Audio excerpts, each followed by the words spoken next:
Шукач бехла обар, ашбуш балкач бехла, то есть халам бош балкач ашба, беш киль бехлур бушу обар. Аллаху акбар. Deyildi Allah doğru. Çok ameli. Maşallah ameli. Şukaç behla obar haş. Beş şukil behlur boşun obar. Beş şukil behla. Şu dog behlur boşun obar. Beş şu dog behla. Şu öl behlur boşun obar. Öl behlil çult ya. Öl behlil çult ya. Oz konu çoğu şiin. Tigmel doğuşta vum dedik. Ölçün behmayel ya. Ölçün bel. Tamişer doluştu. Kaçın diyor.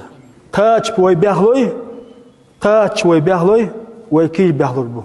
Kil ve behloy ve dog behlurdu. Dog ve behloy ve öl behloyu ve öl behlil çult ya. Ölü ve öl behlil çult ya. Dağlar dolu ve öl behlil tagu çınıq. Onda çatı şadik adıydı. O meldik. Dağla dikni dolu ve dağ diye adol ve.